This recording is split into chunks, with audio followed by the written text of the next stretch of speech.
우리 찬송가 190장으로 하나님께 영광 올려드리겠습니다. 찬송가 190장입니다. 찬송가 190장 성령이여 강림하사. 우리 이 찬양으로 하나님께 영광 올려드리겠습니다.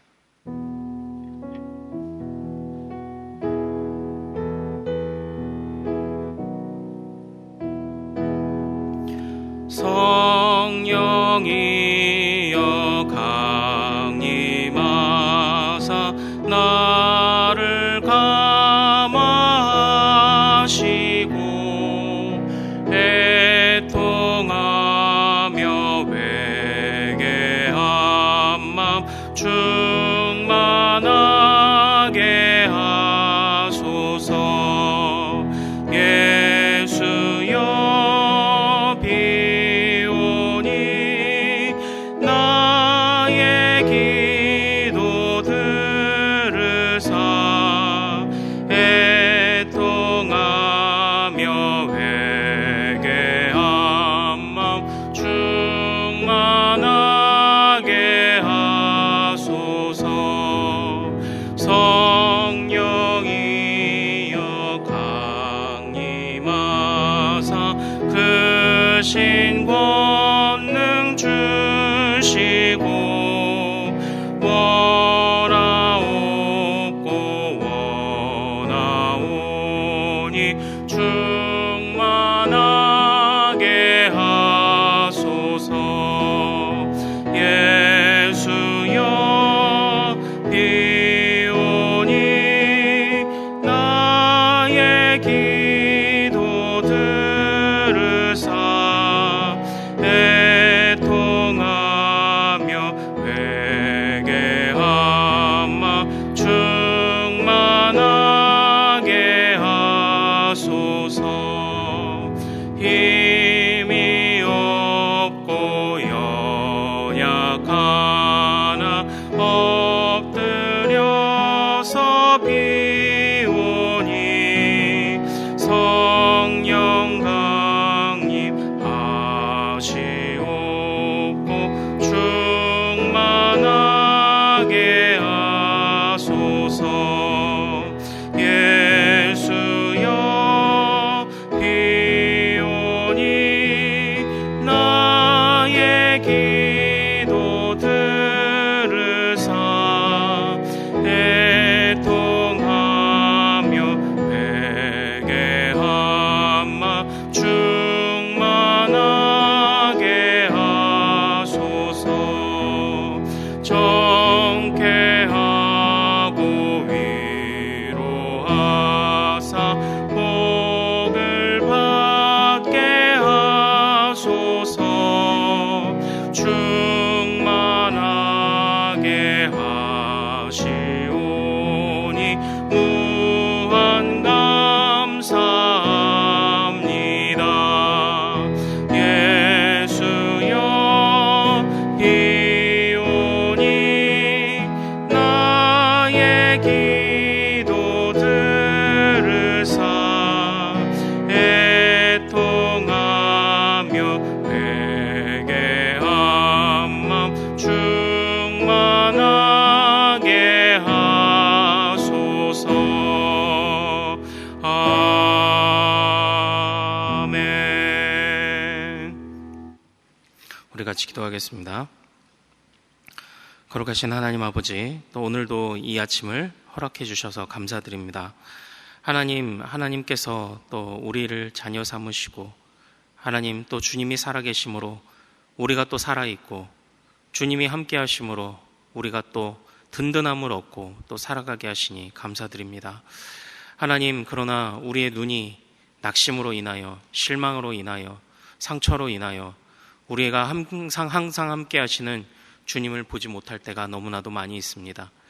감사할 것들이 너무나도 천지인데 하나님 앞에 그 감사를 올려드리지 못하고 좁은 마음으로, 좁은 눈으로 살아가고 있지는 않은지 하나님이 이 아침에 주님 앞에서 반성하며 돌아봅니다.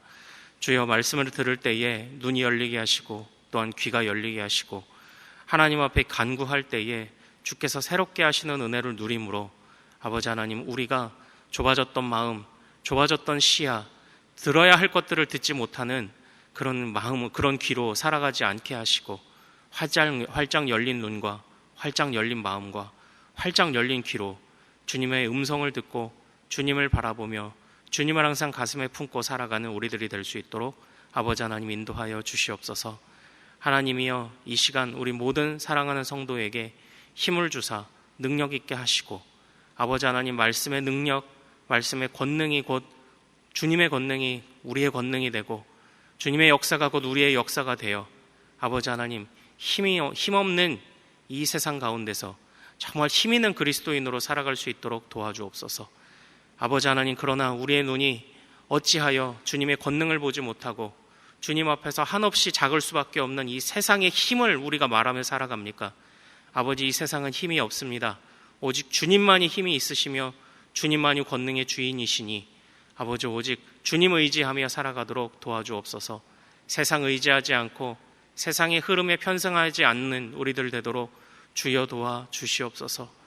우리에게 말씀 주실 때에 주여 지혜롭게 하옵소서, 깨닫게 하옵소서. 그 말씀 붙잡고 기도하는 모든 성도들의 기도에 한없이 응답하여 주시옵소서. 감사하오며 우리 주 예수 그리스도 이름으로 기도하옵나이다. 아멘. 오늘 주신 하나님의 말씀은 구약성경 예레미야 22장 10절에서 19절까지 말씀입니다. 22장 10절에서 19절까지의 말씀입니다. 예레미야 22장 10절에서 19절까지의 말씀, 저와 한 절씩 교독하시겠습니다. 너희는 죽은 자를 위하여 울지 말며 그를 위하여 애통하지 말고 잡혀간 자를 위하여 슬피 울라. 그는 다시 돌아와 그 고국을 보지 못할 것임이라. 유다 왕 요시야의 아들 곧 그의 아버지 요시야를 이어 왕이 되었다가 이곳에서 나간 살롬에 대하여 이와 같이 말씀하시니라. 그가 이곳으로 다시 돌아오지 못하고 잡혀간 곳에서 그가 거기서 죽으리니 이 땅을 다시 보지 못하리라. 불의로 그 집을 세우며 부정하게 그 다락을 지으며 자기의 이웃을 고용하고 그의 품삯을 주지 아니하는 자에게 화 있을진저. 그가 이르기를 내가 나를 위하여 큰 집과 넓은 다락방을 지으리라 하고 자기를 위하여 창문을 만들고 그것에 백향목으로 입히고 붉은 빛으로 칠하도다. 내가 백향목을 많이 사용하여 왕이 될 수 있겠느냐? 내 아버지가 먹거나 마시지 아니하였으며 정의와 공의를 행하지 아니하였느냐? 그때에 그가 형통하였었느니라. 그는 가난한 자와 궁핍한 자를 변호하고 형통하였나니 이것이 나를 알미 아니냐? 여호와의 말씀이니라. 그러나 내 두 눈과 마음은 탐욕과 무죄한 피를 흘림과 압박과 포악을 행하려 할 뿐이니라. 그러므로 여호와께서 유다의 왕 요시야의 아들 여호야김에 대하여 이와 같이 말씀하시니라. 무리가 그를 위하여 슬프다 내 형제여, 슬프다 내 자매여 하며 통곡하지 아니할 것이며 그를 위하여 슬프다 주여, 슬프다 그 영광이여 하며 통곡하지도 아니할 것이라. 그가 끌려 예루살렘 문 밖에 던져지고 나귀같이 매장함을 당하리라. 아멘. 오늘 우리가 함께 읽은 이 말씀을 통해서 공동체의 지도자를 위해 깨어 기도하라, 이런 제목으로 같이 말씀을 나누도록 하겠습니다. 하나님께서 또 오늘 우리 말씀 중에서 우리에게 또 은혜 주시고 깨달음 주시고 또 기도할 제목들을 허락하시는 줄로 믿습니다. 예레미야 앞전에서 살펴봤던 22장 2절에서 3절 말씀, 그 말씀을 주제로 계속적으로 이어지는 말씀들이 바로 오늘의 본문입니다. 어제 읽었던 말씀을 기억하시죠? 22장 2절에 3절, 이르기를 다윗의 왕위에 앉은 유다 왕이여, 너와 내 신하와 이 문들로 들어오는 내 백성은 여호와의 말씀을 들을지니라.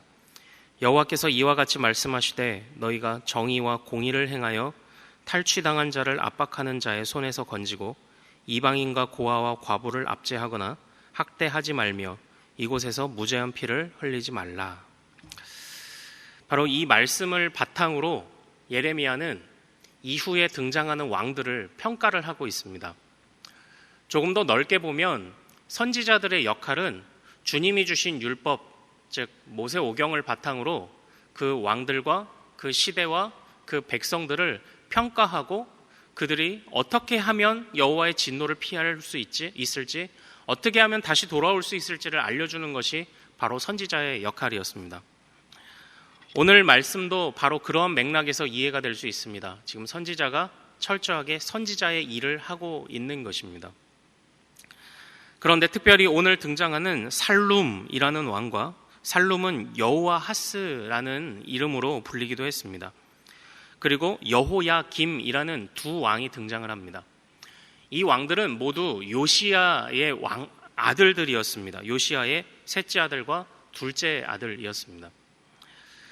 자, 그런데 우리는 잘 알고 있지 않습니까? 요시야 왕 하면 개혁을 단행하고, 또 요시야 왕에서는 가장 어떤 이상적인 왕 중에 한 명으로 요시야 왕이 그려지고 있다는 것을 우리는 잘 알고 있습니다.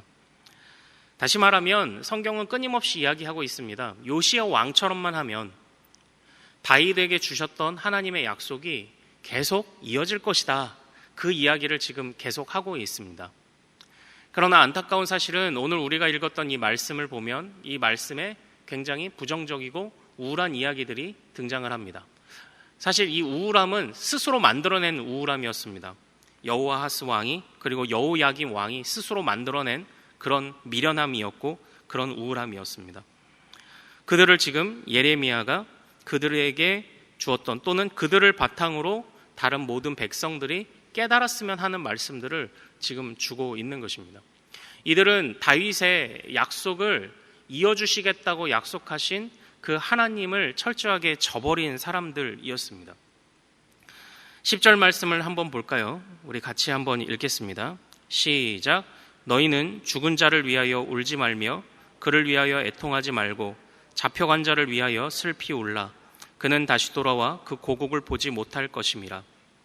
이 당시 상황을 놓고 보면 북쪽에서는 아수르가 기세등등하게 북쪽 이스라엘도 멸망시키고 전성기를 누리다가 그 아수르의 옆쪽에서 새롭게 대두되던 신바벨론 제국이 아수르를 집어삼킨 그런 상황이었습니다. 그리고 이 당시에 신바벨론 제국이 커져가는 것에 위협을 느낀 애굽에서 이 바벨론을 치려고 올라오는 바로 그러한 상황들이었습니다. 지금 이스라엘은 그 사이에 남유다가 끼어 있습니다. 그런데 이때에 이 남유다에게 예레미야를 통해서, 다른 선지자들을 통해서 하나님이 주셨던 말씀은 너희가 이 바벨론에 의해 집어삼켜지는 것은 피할 수 없는 하나님의 심판이요 진노이오니 너희는 그것에 따라야 한다라고 끊임없이 메시지를 전했던 것이 바로 예레미야였습니다. 그런데 이 예레미야의 말을 듣지 않고 이스라엘의 왕들은 오히려 밀고 올라오는 애굽을 치는 그런 애굽과 전투를 벌이게 되고, 거기서 바로 이 살룸이라고 했던 요시야의 다음에 이어서 왕이 되었던 살룸 또는 이 여호와하스 왕이 애굽에 의해서 3개월 만에 폐위가 되는 또 그런 상황이 벌어지고, 또 그 이후에 그의 형인 여호야김이 애굽에 의해서 세워지는 또 그런 일들을 겪게 되는 그런 상황들입니다. 그런데 우리가 읽었던 이 10절 말씀을 보십시오. 차라리 죽은 자가 낫지. 너희는 포로로 끌려가서 다시 돌아오지 못할 것이다 라고 이야기를 했고, 실제로 그런 일들이 이제 이후에 일어나게 되는 것입니다. 너희는 돌아오지 못할 것이다. 끊임없이 지금 예레미야가 하고 있는 이야기가 무엇입니까? 너희는 지금 이 애굽을 피할 수 없다. 단순히 이것을 말하는 게 아니라 여호와께서 이끌어 가시는 길을 너희는 막을 수 없다. 여호와께서 하시고자 하는 일을 너희는 막을 수 없다. 끊임없이 지금 이 이야기를 하고 있는 것입니다. 그래서 무엇라고 12절에 이야기를 합니까? 살룸이라는 왕이, 여호하스라는 왕이 잡혀간 곳에서 거기서 죽을 것이다. 너 그렇게 애굽에서 또는 이 바벨론의 틈바구니에서 너희들이 어떻게 살아보겠다고 그렇게 아무리 해도 안 돼. 이 나라를 지탱하고 있는 것은 너희의 군대가 아니야. 이 나라를 지탱하고 있는 것은 이 각 강한 나라들 사이에 끼어있는 국제적인 정치가 너희를 살려주는 것이 아니야. 하나님이 너희를 살리는 거야. 그런데 너 그 하나님 외면했어? 너 그 하나님하고 지금 하나님 바라보지 않았어? 그렇다고 한다면 너희에게 일어날 일은 뻔해. 지금 그 이야기를 하고 있는 거예요. 그런데 그 이후에 여호야김 왕, 그 3개월 만에 폐위되었던 자신의 동생을 보면 정신을 차릴 법도 한데, 이 여호야김 왕은, 요시야의 둘째 아들인 여호야김 왕은 더 한술 더 떴습니다. 그에게 보면 그의 본명이 엘리야김이었으나 지금 애굽 왕에 의해서 그의 이름이 여호야김이라고 새롭게 부여됩니다. 그런데 이름은 좋습니다. 여호와께서 일으키시다, 이런 뜻이에요. 그런데 우습죠. 그 이름을 애굽 왕이 부여를 했습니다. 애굽 왕이 여호야김에게 여호와께서 일으키실 것이야라는 이름을 부여했습니다. 살룸도 마찬가지였습니다. 여호아스가 아니라 살룸입니다. 근데 살룸이라는 이름을 보면 샬롬하고 비슷하지 않습니까? 평안이라는 뜻을 담고 있지 않습니까? 그런데 이 당시에 이스라엘 왕들의 이름이라는 것은 하나님이 부여하시는 거였습니다. 그런데 지금 애굽 왕이 이들에게 평안이라는 이름과 여호와께서 일으키신다라는 이름을 부여하고 있는 겁니다. 그 안에 조롱 섞인, 어디 너희들이 살아나려면 살아나 봐라는 그런 조롱이 담겨 있지 않나? 저는 그렇게 좀 생각을 해봤습니다. 세상에 애굽 왕이 이름 져줬는데 여호와가 일으키신다라는 이런 뜻을 어떻게 이름 지어줄 수 있냐 이거죠. 니네가 일어나려고 해봐. 너희는 어차피 못 일어나라는 그런 조롱이 담겨 있지 않습니까? 그런데 이렇게 애굽 왕에게 이렇게 조롱을 받으면서도, 그랬던 자기의 동생을 보면서도 이 여호야김은 어떤 일들을 저질렀냐면, 일단 애굽에 의해서 지금 패배를 했기 때문에 애굽에게 이제 말하자면 세금을 바쳐야 되는 상황이 되었습니다. 북쪽에서는 바벨론이 끊임없이 쳐들어오려 하고 있고, 그리고 남쪽에서는 지금 애굽이 이미 전쟁에서 승리하고 끊임없이 조공을 요구하고 있는 그런 상황이었습니다. 그런데 그때에 이 여호야김 왕이 행한 일들이 무엇이냐면, 우리 14절 한번 읽어볼까요? 자, 시작. 그가 이르기를 내가 나를 위하여 큰 집과 넓은 다락방을 지으리라 하고 자기를 위하여 창문을 만들고 그것에 백향목으로 입히고 붉은 빛으로 칠하도다. 지금 이 여호야김 왕이 세금을 무겁게 걷어서 지금 애굽의 조공을 바쳐야 되는데, 이 사람이 지금 예수님 시대에 그 욕을 먹던 세리나 삭개오 같은 일을 지금 저질렀습니다. 다시 뭐냐면, 애굽에 줘야 하는 세금이 100원이라면 200원, 300원을 거슬러 드린 거예요. 걷어 드린 거예요. 무거운 세금을 더 착복을 한 겁니다. 백성들의 그 목줄을 더 얽혀쥐고, 그리고 마른 수건도 더 짜게 만들었던 것이 지금 이 여호야김의 그런 모습이었습니다. 가뜩이나 애굽의 전쟁에 패배해서 피폐한 백성들이 세금까지 내어야 하는데 거기에 더 무겁게 걷어서 자신의 안위를 살폈던, 그러니까 지금 이 여호야김 왕 안에는 어떻게 해야 이 나라를, 어떻게 해야 자신의 왕위를 유지할 것이냐의 생각이 있었냐면, 세금을 많이 거두면, 내 백성들을 쥐어짜면 내가 이 왕위를 또 유지할 수 있겠지라는 이런 삐뚤어진 생각이 있었던 거예요. 강대국의 틈바구니에서 눈치를 잘 보면 되겠지? 내 강한 군사들을 잘 키우면 나라를 내가 유지할 수 있겠지? 아니면은 지금 비록 나라는 위기지만 내가 이 왕국만 지키고 있으면, 백향목으로 이 왕국을 꾸미고 붉은 칠을 하고 예쁘게 꾸미고 이것만 지키고 있으면은 내가 평안하겠지? 지금 이것을 끊임없이 생각했던 이 미련한 왕들이 바로 이 살룸과 여호야김이었습니다. 하나님께서 이스라엘 백성들을 세우실 때에, 이스라엘 백성들을 광야길에서 인도하여 내실 때에 이스라엘 백성들을 어떻게 훈련시키셨습니까? 너희들 먹을 것이 없을 땐 하늘을 바라봐라. 너희들 마실 물이 없을 땐 여호와의 권능 있는 손을 바라봐라. 너희들이 나아갈 길이 막혔을 때는 하나님이 어떻게 홍해를 가르시는지 봐라. 끊임없이 이스라엘 백성들이 40년 동안 금방 갈 수 있는 길을 굳이 40년을 돌아갔던 것이 형벌이기도 했지만, 그때에 배워야 했던 것이 무엇이었습니까? 하나님의 백성은 어떻게 살아가느냐. 먹을 것이 없을 땐 하늘을 바라보고, 때로는 금식하며 하나님 앞에 매달릴 수 있는 그런 담대함을 가질 수 있느냐? 목이 마를 때는 하나님께서 지시하시는 곳에서만 그 갈급함을 채울 그런 마음을 가지고 있느냐? 주여, 내가 다른 것으로 먹지 않겠습니다. 다른 것으로 마시지 않겠습니다. 주여, 내가 다른 길로 가지 않겠습니다. 주여, 이 길이온데 막혔으면 열어주실 것이요, 먹을 것이 없으면 주실 것이요, 그래도 침묵하시면 금식하며 기도할 것이요, 목이 갈급하면 주님께서 주시는 음식으로, 주시는 물이 아니면 내가 먹지 않겠다는 그 고백을 훈련했던 것이 바로 이스라엘 백성들 아니었습니까? 그리고 그렇게 세워진 나라가 이스라엘 나라 아니었습니까? 그런데 사랑하는 여러분, 오늘 우리의 삶도 다르지 않습니다. 오늘 우리는 영적인 이스라엘이요, 영적인 아브라함의 후손으로 살아가는 자들입니다. 그래서 이스라엘에게 주셨던 약속이 우리의 약속이고, 이스라엘에게 주셨던 그 삶의 원리들이 곧 우리가 따라야 되는 삶의 원리들이다라는 것입니다. 우리는 살아가며 수많은 날들 지혜라는 이름으로 요행을 바라는 때가 우리에게 얼마나 많이 있습니까? 이렇게 피하고 저렇게 피하고 했던 지혜라는 이름으로, 이렇게 살아야 이 세상 살아갈 수 있다라는 이름으로 요행을 바라는 것들이 얼마나 많이 있습니까? 그러나 주님은 이 시기에 약삭빠른 자를 구하시는 것이 아니라 우직한 그리스도인들을 구하시는 것이 아닐까요? 주님께서는 이 살롬이라는 왕과 여호야김이라는 왕을 통해서 너희가 여호와의 정하신 길을 피할 수 없다라고 말씀을 주셨던 것처럼 우리도 동일하지 않습니까? 여호와가 주시는 그 길을 우리는 벗어나서 살 수 없습니다.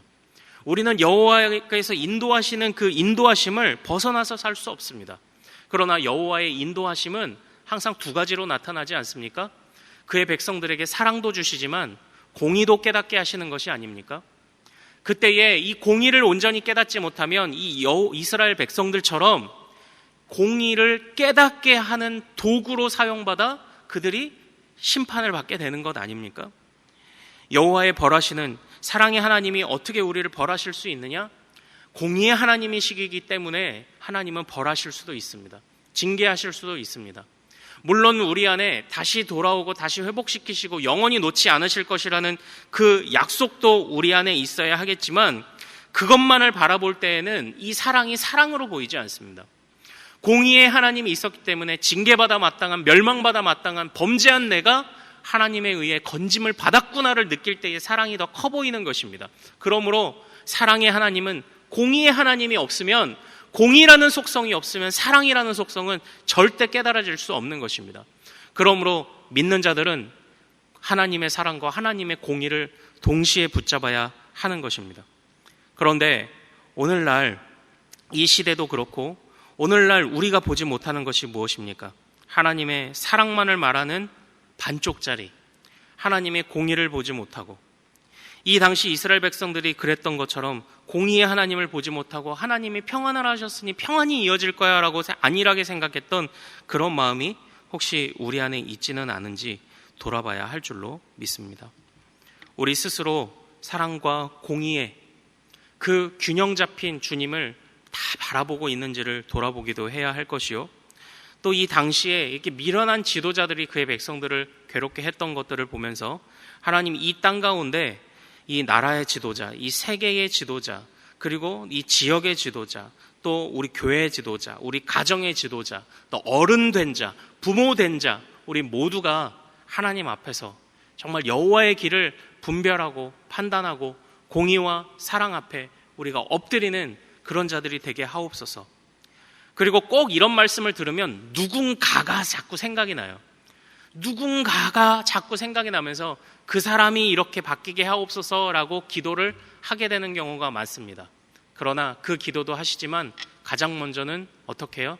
내가, 주여 내가 먼저 주님 앞에 그렇게 서게 하옵소서. 내가, 그것을 먼저 생각하시며 정말 하나님 앞에서 깨어 기도하시는, 사랑과 정의의 하나님, 공의의 하나님을 생각하며 깨어 기도하시는 우리 모든 성도님들 되시기를 소망합니다.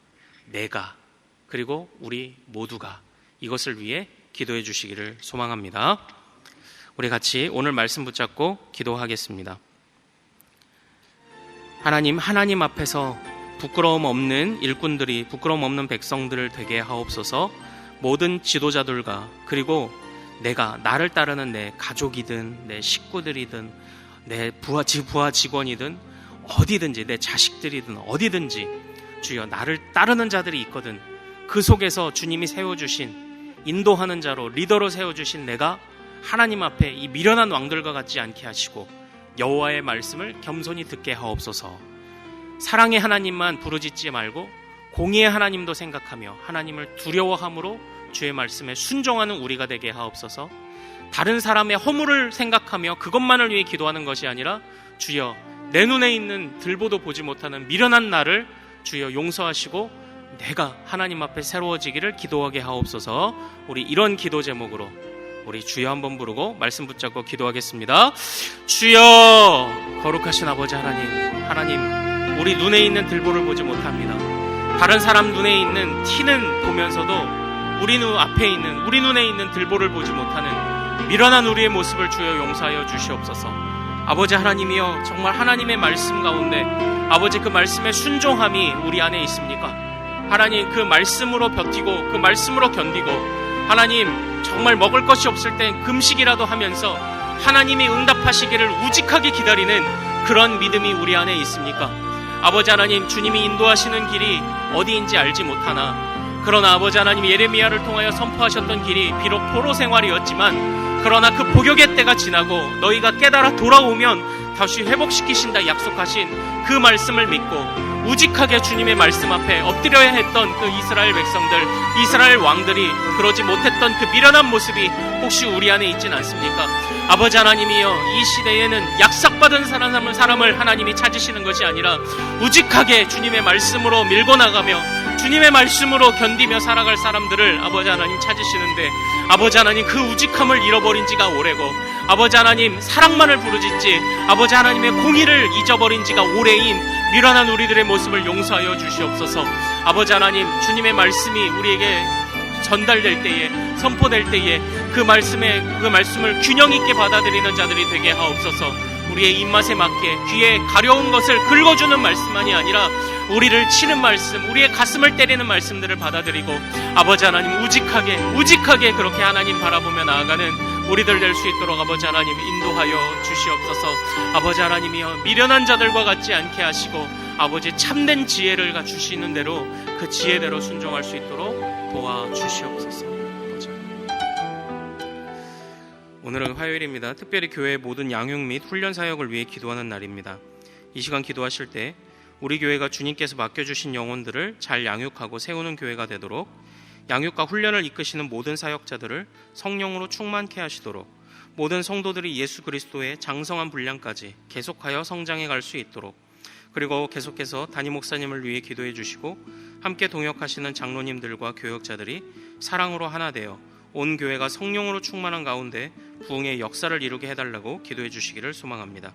우리 교회의 양육과 훈련 사역을 위해 합심으로 기도하신 이후에 또 주님이 우리에게 주시는 기도 제목으로 마음껏 기도하시면 되겠습니다. 이 시간 기도하실 때 저를 먼저 따라해 주시기 바랍니다. 주여 생기를 부어 주옵소서. 주여 생기를 부어 주옵소서. 우리 이 기도 제목으로 주님 앞에 주여 한번 부르고 마음껏 그리고 우직하게 기도하며 나아가는 오늘 되기를 소망합니다. 우리 주여 한번 부르고 기도합니다. 주여, 주여 아버지 하나님, 주여 아버지 하나님, 주여 참으로 주님 앞에 기도함으로 살고